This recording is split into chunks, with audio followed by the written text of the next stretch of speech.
Ladies and gentlemen, could you please take your seats?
Well, good afternoon. For those of you who don't know me, I'm Dominic Dodd. I'm the chairman of the Royal Free London Group, and it's my pleasure to welcome you here to the Royal Free Hospital.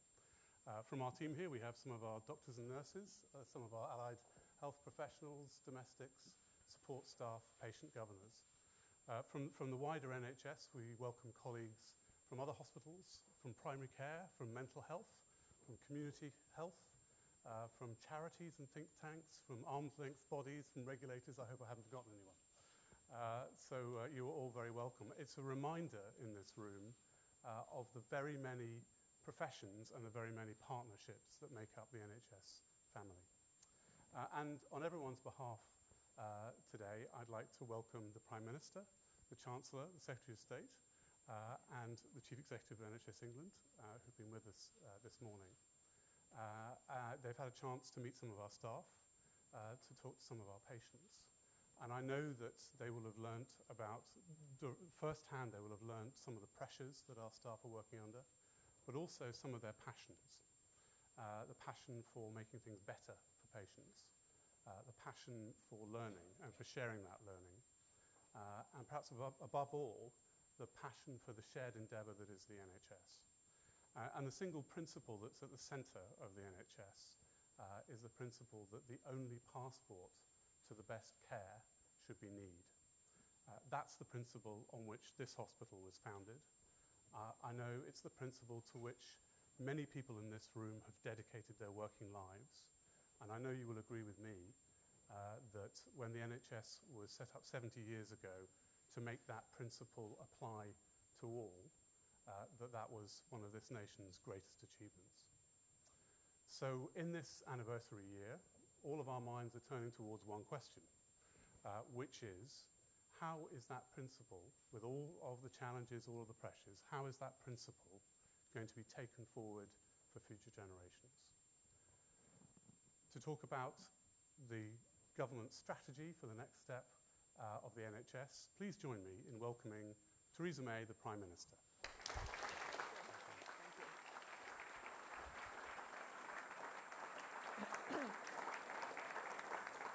Well, thank you very much, Dominic. And I do want to speak today about the future of our National Health Service. And there is no place more fitting to do so than here at the Royal Free. More than 100 years before the NHS was conceived, the surgeon William Marsden discovered a young girl dying on the steps of St Andrew's Church in Holborn, but could not find a hospital prepared to take her in. He was determined that this should not happen again. So he set up the Royal Free to provide healthcare for anyone who needed it, free at the point of use, regardless of background or income. A century later, this principle of fairness became the defining creed of our National Health Service. From life-saving treatment to managing a life-changing condition, whoever we are, whatever our means, we know the NHS is there for us when we need it. It was there for me when I was diagnosed with type 1 diabetes. And I'll never forget the support, not just of my GP and consultants, but also the clinical nurse specialists attached to my local hospital. Their advice was critical, enabling me to adjust to the new treatment regime to manage my condition and minimise the impact it has on my life. I would not be doing the job I'm doing today without that support. But as Prime Minister, I don't just get to see how the NHS helps me. I see how it helps other people when they need it most. I will never forget visiting the Royal Manchester Children's Hospital in the aftermath of the Manchester Arena attack. There, in the face of the very worst that humanity can do, I witnessed firsthand the very best. Doctors and nurses working 24-hour shifts to treat the injured. Surgeons who were off shift, dropping everything to come in and perform life-saving operations. In every instance, I was struck not only by the medical expertise of the staff, but the compassion with which people were treated. Alongside the horror and anger over what had happened, I felt once again that deep sense of pride we all share in our National Health Service, and a humbling gratitude for the incredible people who work within it. This is our National Health Service. This is the model of healthcare that reflects our values as a people. our shared belief that no one should face illness or injury alone, that no one should be denied medical treatment because they cannot afford to pay for it, and that this great national institution that is there for us from cradle to grave should remain in public hands, not just now, not just for the next 70 years, but forever.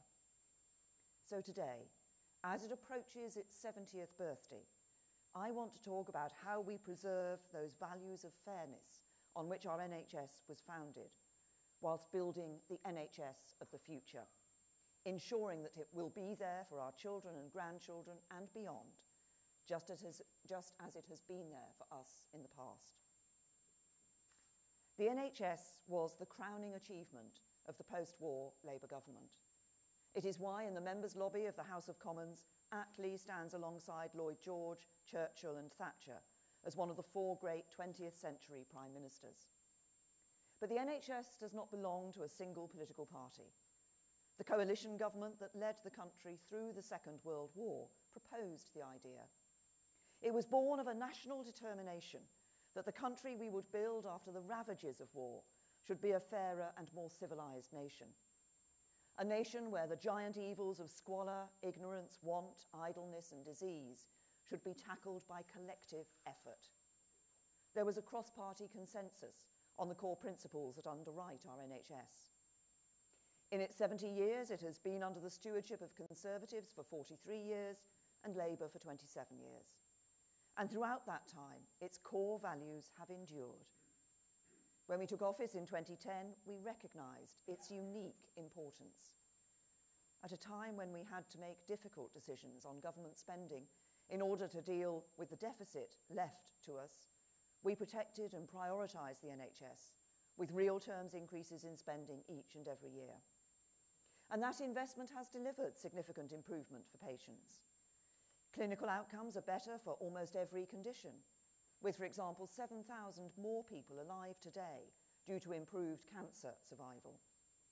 The number of staff recommending the care of their own organisation in the Friends and Family test has never been higher.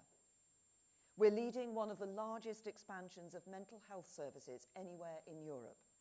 And last year, independent experts rated our NHS as the best and safest health system in the world for the 2nd time running. But it is also true that because of the difficult decisions we had to take to fix our public finances, the increase in NHS spending in recent years has been lower than the NHS has seen in the past. And over the same period, the demands on our health service have grown. Much of this growth is a consequence of other welcome developments. As we grow wealthier as a nation, it's natural we would want to spend more of our national income on being a healthier nation too. Medical research and scientific discoveries mean there are more and better treatments available, and we're living longer than ever before, but that often means people living with multiple complex conditions. Other causes of the increase in demand are more concerning. Malnutrition has given way to obesity as a great threat to our children's healthy development. Our mental health is under growing pressure in modern society. Research shows that loneliness is as damaging to our physical health as smoking 15 cigarettes a day. The internet has brought countless opportunities, but we are only beginning to understand the risks it might also pose to our mental well-being. So for reasons good and bad, the NHS is facing rising demands for more treatment, for more people, for longer, and for ever more complex care. This has meant that despite more funding, more doctors and more nurses, and great progress on treatments, our NHS is under strain. Our NHS staff are rightly proud of what they do, but they worry that their current workloads are not sustainable. But it's not just a question of money. Patients admire the NHS, especially when it responds to an emergency like a heart attack. But when they try to book an appointment with a busy GP or get some help for a relative with multiple conditions, too often they can be frustrated by a complex, hard-to-navigate system. We have hospitals that are world-leading for patient care, but others that lie too far behind the best. As the NHS approaches its 70th birthday, it's the right moment to look again at how we secure the future of the NHS, now and for generations to come. And let me start with funding. It is clear that more money is needed to keep pace with the growing pressures on the NHS. But it's not just a question of more money this year or next. To meet these pressures and deliver the world-class care that we all want and expect, the NHS needs to be able to plan for the future with ambition and confidence. Over the last 70 years, increases in health funding have often been inconsistent and short-term, creating uncertainty over what the funding position will be in as little as 2 years' time. This has led to a system of planning from one year to the next, preventing much-needed investments in technology, buildings and workforce. We cannot continue to put a sticking plaster on the NHS budget each year. So we will do more than simply give the NHS a one-off injection of cash. Under our plan, NHS funding will grow on average by 3.4% in real terms each year from 2019-20 to 2023-24. We will also provide an additional 1.25 billion each year to cover a specific pensions pressure. By 2023-24, the NHS England budget will increase by £20.5 billion in real terms compared with today. That means it will be £394 million a week higher in real terms. So the NHS will be growing significantly faster than the economy as a whole, reflecting the fact that the NHS is this government's #1 spending priority. This money will be provided specifically for the NHS, and it will be funded in a responsible way. Some of the extra funding I'm promising today will come from using the money we will no longer spend on our annual membership subscription to the European Union after we have left. But the commitment I'm making goes beyond that Brexit dividend, because the scale of our ambition for our NHS is greater still. So across the nation, taxpayers will have to contribute a bit more in a fair and balanced way to support the NHS we all use. We will listen to views about how we do this, and the Chancellor will set out the detail in due course. We should be clear that we are only able to make this funding offer because we have managed the public finances responsibly. It is because of our balanced approach to reduce debt as a share of GDP, to keep taxes as low as possible, and to invest in our public services. So we will stick to our fiscal rules, reduce our debt, but prioritise our NHS within public spending.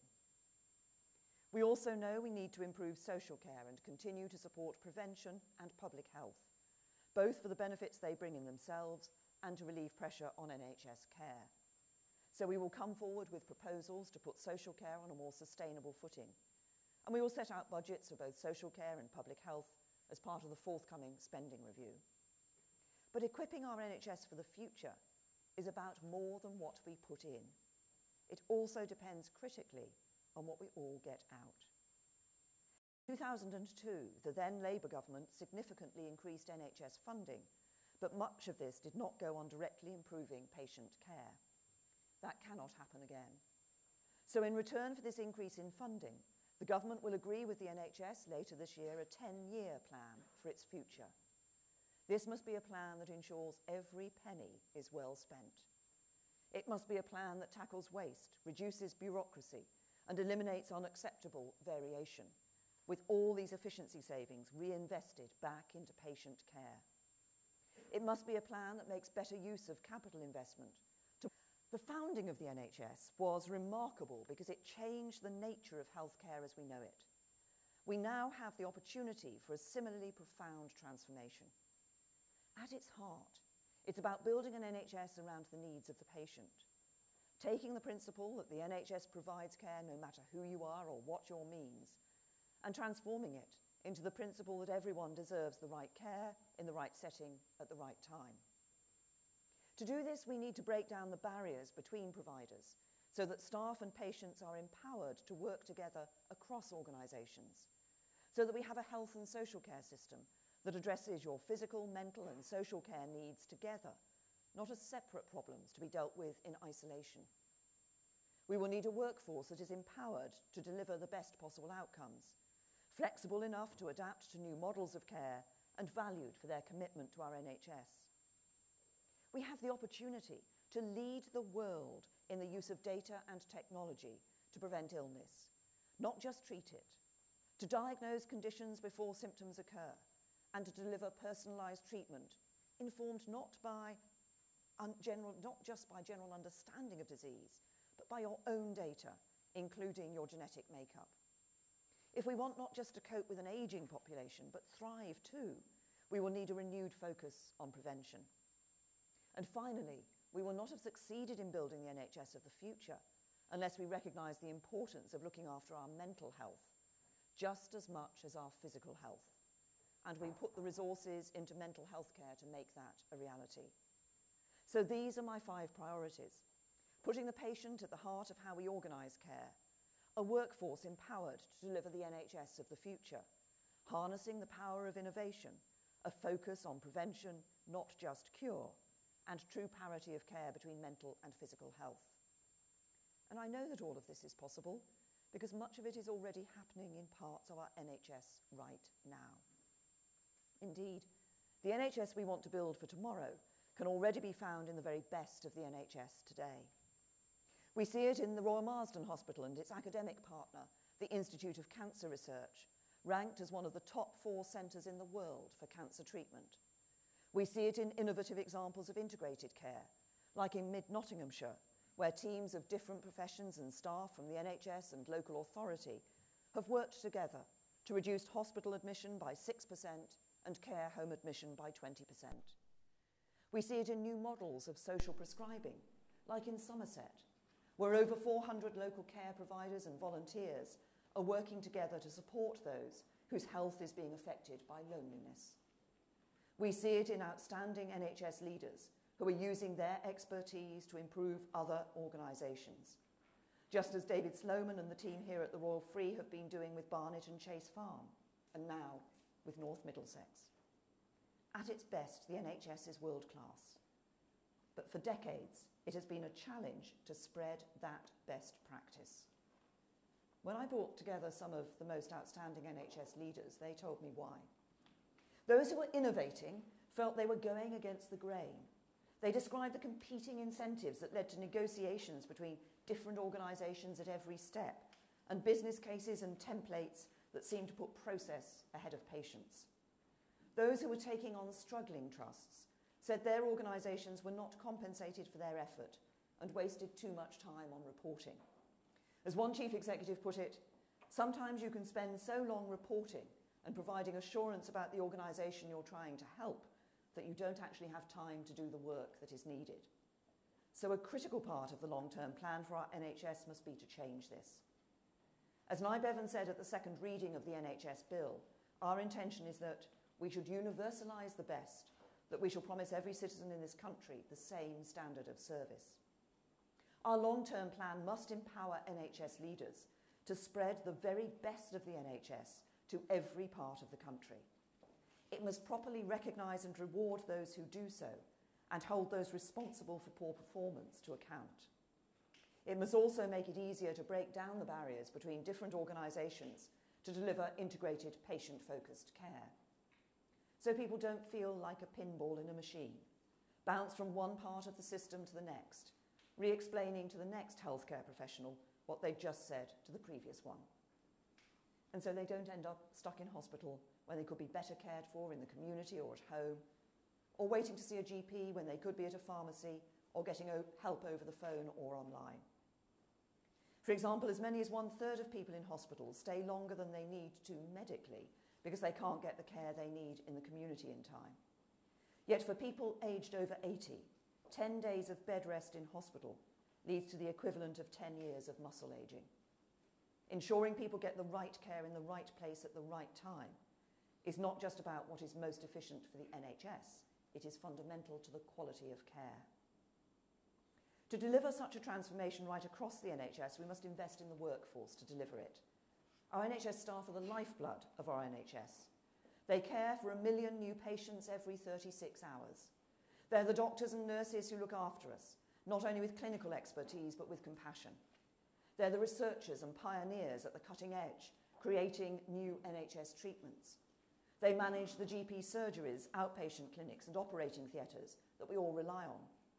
And they will bring about change if they are empowered, and if we have enough of them with the right training and the right skills. Today, there are nearly 42,000 more clinical staff working in the NHS than there were in 2010. But to those working tirelessly on the front line, too often it doesn't feel like that. Growing demand and increasing complexity have led to a shortfall in staff. So our 10-year plan for the NHS must include a comprehensive plan for its workforce to ensure we have the right staff in the right settings and with the right skills to deliver world-class care. Recruitment takes time. Students entering medical school this autumn will not become consultants until the early 2030s. So we will consider proposals from the NHS for multi-year funding for training places. We also need to create a more flexible workforce with new routes into medicine and healthcare, building on the work to create new apprenticeships and the nursing associate programme, and more diverse roles with the right skills to enable the holistic care we want to see. More immediately, we will act to increase the number of trained healthcare professionals in those areas of the NHS that are experiencing the greater pressures. So we will look at how we can support those with clinical training who are no longer in frontline roles to return to patient care in some way. And we're taking doctors and nurses out of the Tier 2 visa cap with immediate effect. But the long-term plan also needs to do something more fundamental to make sure we train enough of our own people to work in our NHS and ensure we do enough to keep them.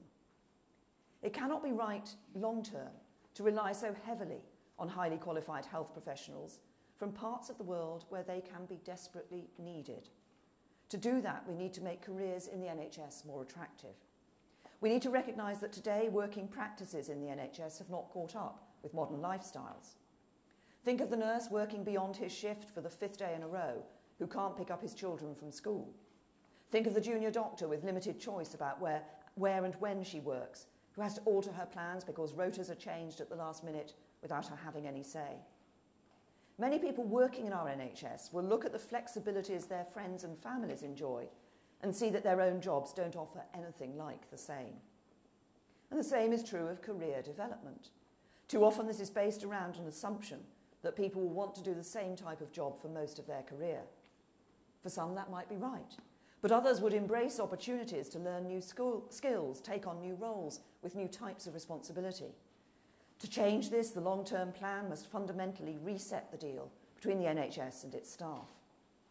It's right that we lifted the pay cap and made a significant pay increase a core part of the new offer to over 1 million NHS staff. But we must also take better care of staff and offer greater flexibility over where they work, when they work, and what they can do. We must do more to support the development of staff and provide meaningful opportunities to move between different organisations and into new roles. And above all, we need to listen to what staff themselves say about the support they need as they continue to deliver world-class care in ever more complex clinical environments. These things are often just as important as pay. In short, we need a workforce strategy to make the NHS not just one of the world's largest employers, but one of the very best. New technologies are making care safer, faster and more accurate and enabling much earlier diagnosis. They're enabling greater self-care with new devices that give more independence to those managing different health conditions. And they're transforming how we engage with the NHS so we can get the advice we need when we need it and in the way we want to receive it. Just last week, I hosted over 180 tech entrepreneurs and investors in Downing Street to celebrate London Tech Week. It was fantastic to see some of our leading artificial intelligence technology in action. This included a programme called Zim's Lifelight, which is trialling the use of a webcam to detect early warning of health problems. I'm determined to position the UK at the forefront of the revolution in artificial intelligence and other technologies that can transform care and create whole new industries in healthcare, providing good jobs across the country. That's why we identified AI and responding to our ageing society as two of the grand challenges in our industrial strategy.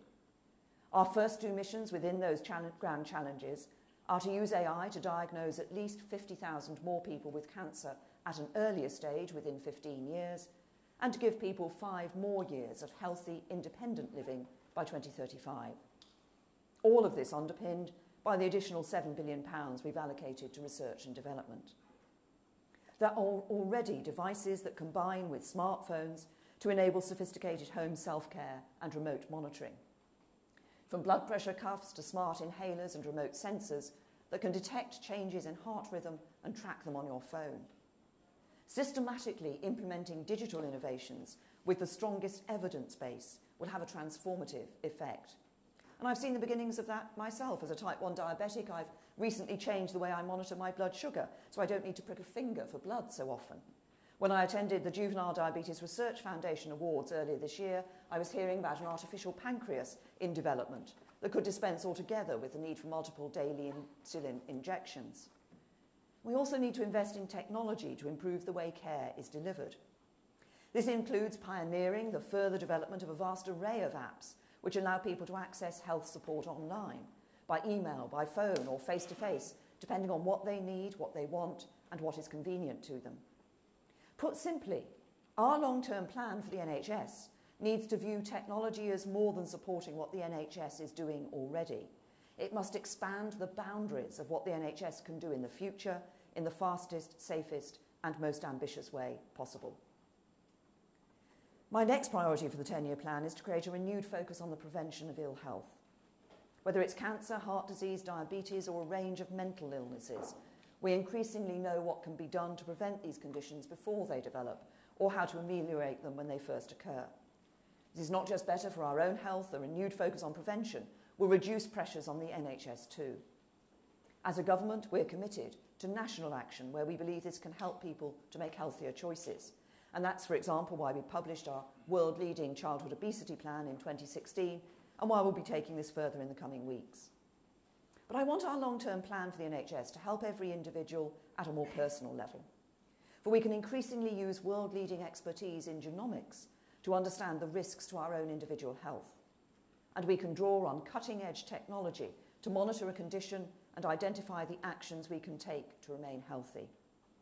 For example, NHS England, Public Health England and Diabetes UK are creating apps and wristbands that will help those at risk of type 2 diabetes prevent or delay the onset of this disease. This is just the beginning of what can be possible. Over the next decade, I want the NHS and its partners to develop ways to deliver much more personalised health information and advice to each of us, delivered in the way we choose to receive it. The long-term plan must also address an issue which is a personal priority for me, mental health, and its place at the heart of our NHS. We all know someone that's been affected by mental health problems, a family member, a colleague, a friend. But when the NHS was established 70 years ago, mental health and mental illness were not well understood. It was not something that people talked about. And so as the NHS has grown, mental health was not a service that was prioritised. Yet it's estimated 1 in 4 of us has a common mental disorder at any one time. And the impact of mental illness is vast, from the devastating effects it can have on people's lives to the productivity of our national workforce. And with young people spending more time online and on social media, there are severe strains on their mental resilience and rising rates of mental health diagnoses in children and adolescents, as I heard here today in this very hospital. Thousands of professionals deliver vital mental health services every day in our NHS. But for too long we have accepted that if you have a mental illness, too often you will not receive the same access to care as if you have a physical ailment. And that must change. To transform how we look after our mental health, we will need to look beyond the role of the NHS so everyone plays their part, whether it's schools or the criminal justice system, private sector employers, or social media companies. And we need to change how we view mental illness, so improving our mental well-being is seen as just as natural and positive as improving our physical health. Thanks to the efforts of so many across society, that change is beginning, and the stigma and discrimination around mental health are now reducing. But as more people are rightly coming forward to seek help, so NHS mental health services are struggling to cope with this additional demand. The 5-year forward view for mental health set a number of priorities, including perinatal and children's services, crisis care and psychological therapies, and backed them with additional funding. And there has been encouraging progress. For example, over 7,000 additional women accessed the expanded specialist perinatal services last year. But we still have a long way to go. Too often we hear that in spite of the best efforts of staff, people are unable to access the support they need. So we must improve. This means that rather than just trying to catch up with the rest of the NHS, The long-term plan must contain proposals for mental health that are even more innovative and more ambitious. This could include attracting more of the best graduates into the mental health professions, or finding new ways to provide joined-up care in the community, or helping people to manage their conditions so they do not reach a crisis point. It must be supported by sustained investment that reaches the front line of mental health services and staff. And for too long, we've had one expectation for minimum weights and eligibility for care when we have a physical condition and another entirely in mental health. So the long-term plan must move us towards new clinically defined access standards for mental health that are as ambitious as those in physical health. As the NHS steps up to develop this 10-year plan, I will do everything possible to support it. And that means more than providing the multi-year funding I've offered. It also means removing any barriers that hold back progress.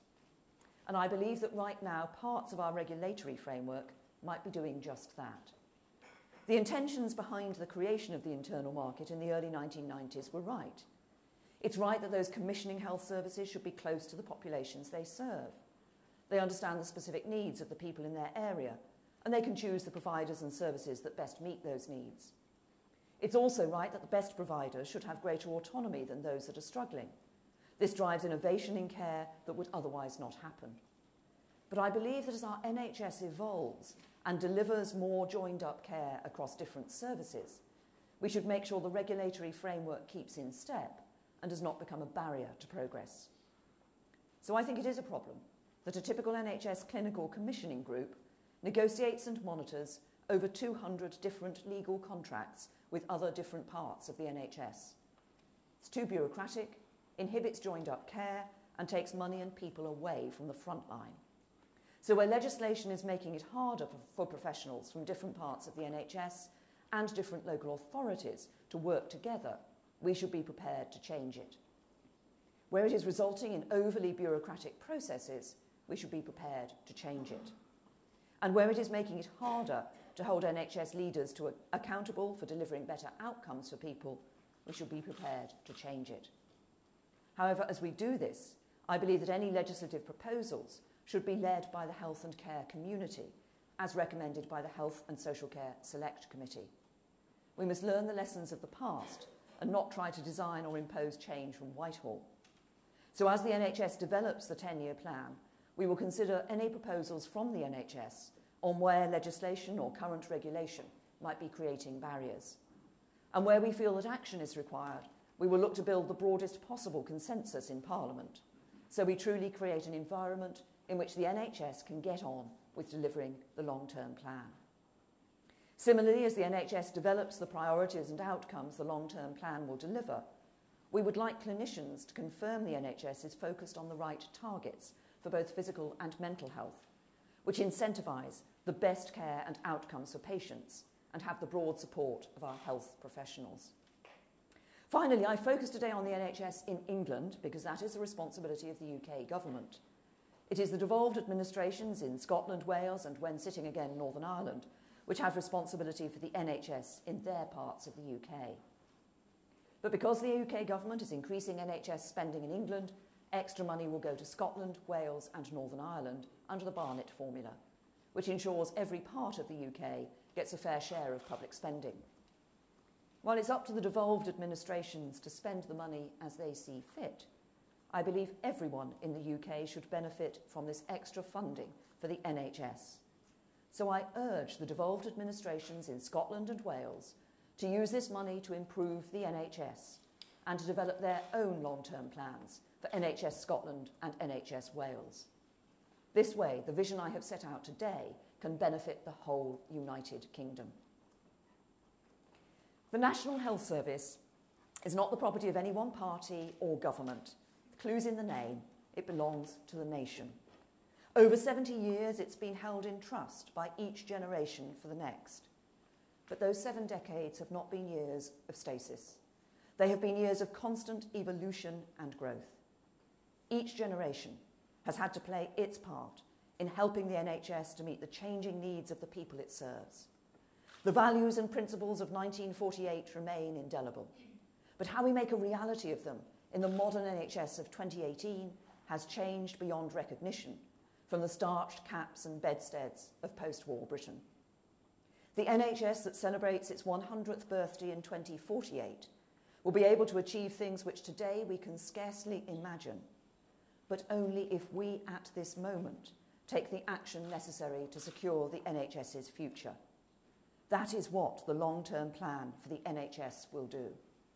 It will ensure that our NHS does indeed remain there for everyone, free at the point of use, with high-quality care based on clinical need, never the ability to pay. A national health service that is there for each one of us. That is our mission. Let us work together to deliver it, so that together we can secure this great national inheritance for generations to come. Thank you.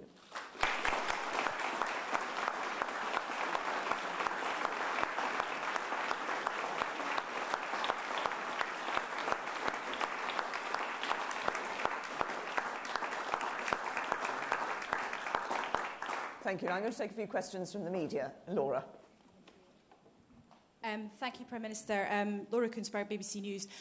You've made a very expensive promise this morning, probably very welcome in this room, but you haven't quite told us how you will keep it.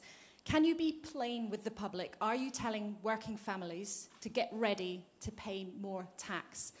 And do you accept that it is at best highly uncertain and at worst misleading to suggest that money will come back from the European Union when the official forecasts suggest, in fact, there will be less cash around? As I set out in the speech, and actually I set out over the weekend, we will be, I'll come on to the issue of the Brexit dividend second, Laura, but part of this money will be coming from that Brexit dividend. But as I said in the speech, and I've said, you know, as a country, we will need to contribute a bit more. Taxpayers will need to contribute a bit more, but we will do that in a fair and balanced way. And we want to listen to people about how we do that. And the Chancellor will bring forward the full set of proposals before the spending review. On the Brexit dividend, look, it's very simple. We're not going to be sending the vast amount of money every year to the EU that we spend at the moment on the EU as a member of the European Union. That money will be coming back, and we will be spending it on our priorities, and the NHS is our #1 priority. And of course, as we've agreed the financial settlement last December, there will be those payments that we'll be making for over a period of time as part of our withdrawal from the EU.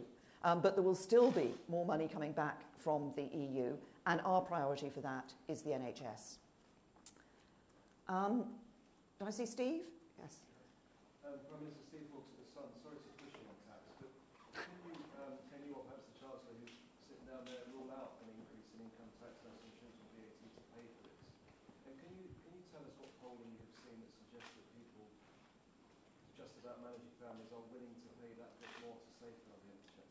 And if I can on Brexit, Dominic Reid is saying he's having sleepless nights worrying about bringing down the government. Have you got any advice for him? Well, first of all, Steve, I'm not going to give you any answer. You've heard the answer that I gave to Laura on this. The Chancellor will set out how we intend to, all the details of the funding package for this in due course and before the spending review.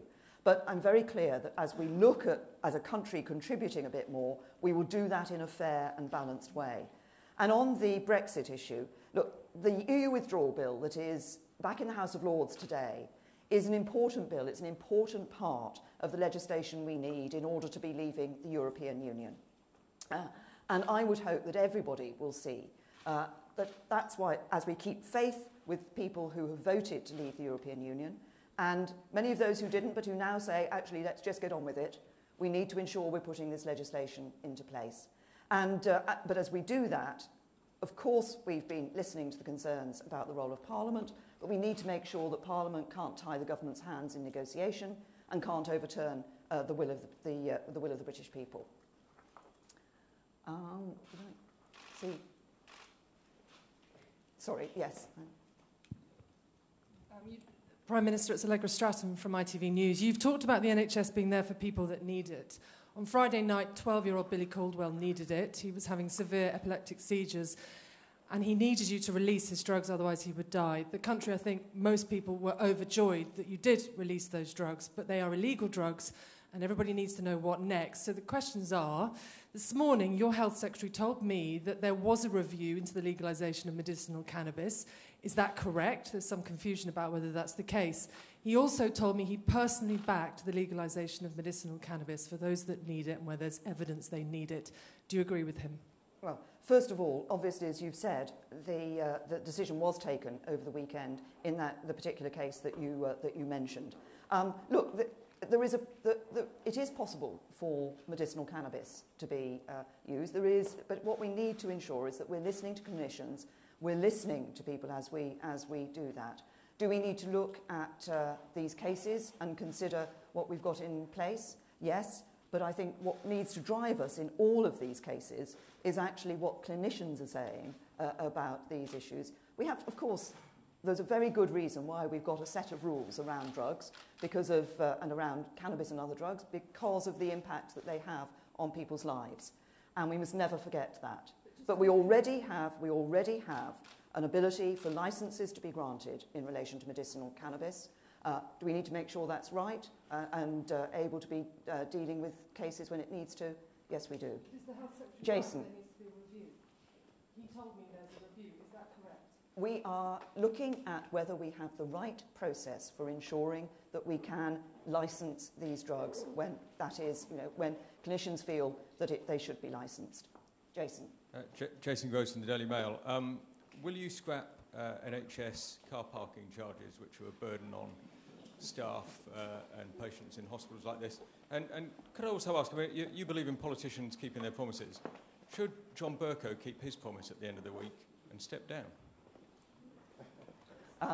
First of all, Jason, on the issue of car parking charges, what has happened is that actually guidance has been issued to hospitals in relation to the use of car parking charges to make sure that that is appropriate and takes into account the particular needs of people, perhaps where people are in hospital for a significant period of time or people with certain conditions. And on the second part of your question, John Bercow's decisions are for John Bercow. Did I see Heather? Yes. Heather Stewart from The Guardian. You talked about the fact that healthcare professionals feel their workloads have become increasingly unsustainable. With hindsight, was it a mistake to allow the squeeze on NHS resources to go on for so long and to fight last year's general election on the basis of a much less generous settlement for healthcare? Well, first of all, we have been putting more money into the NHS every year as a government. And as I said in my speech, in 2010, that was despite the fact that we were having to take some really tough decisions about public spending in order to deal with the deficit, in order to deal with the financial situation we'd been left by the previous government. But we prioritised the NHS at that stage and continue to put more money into it. And as I've said before, just since last November, the Chancellor has announced a further £10 billion going into the National Health Service. But as we look at the increasing pressures on the NHS, and as we come to understand those more clearly, it is right that we say, how can we ensure that our NHS is not living year by year in sums of money being given to it, but that we're able to give it a greater stability and certainty over a longer period of time, so it can plan, make those workforce plans, that it can put in place a plan for reforming and transforming the service that the NHS is able to give to patients. Now, I think, is Lawrence here from the Health Service Journal? Yes, thanks. And then I'll take one more question after that. There's some crucial parts of the health budget that sit outside this settlement because they're not in the NHS ring fence, including capital and workforce training, which you mentioned. They've been cut by 20% since 2015. Are you saying that they are now going to be protected or increased, or what's going to happen to them? As I said, I think in my speech, that these other issues will be addressed as part of the spending review when we're looking at those issues. But of course, we have already made some commitments in relation to capital to the NHS. And as I also said in my speech, we recognise the importance of ensuring that we are able to provide the settings that will deliver the NHS for the future. But those wider issues will be dealt with in the spending review.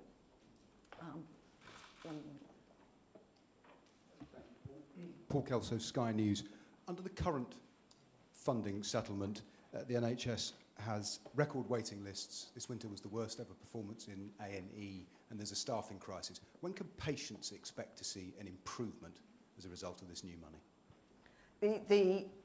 The aim of this new money, obviously, the NHS will be coming forward with its 10-year plan. We want to see improvements in exactly the sort of performance areas that you have spoken about, like A&E. We recognise significant pressure that A&E was under across the board in the NHS this winter. But we also want to see, looking long-term, actually improvements in other areas. I've mentioned a couple: better mental health services and better cancer survival rates. Though this is, yes, we need to address the issues and the pressures that are there on some of the performance issues that we've seen already. But we need to be also looking at other areas where we can improve the outcomes for patients for the future. And we need to make sure that as we look at those outcomes, we're taking clinical advice on where the focus should be. That's the other element of this, that this is going to be a long-term plan for the NHS, led by the NHS, not just by politicians. It's going to be the NHS that will be leading this, that will be ensuring that it is setting forth a plan to deliver improved care and improved outcomes for patients for the future. Thank you.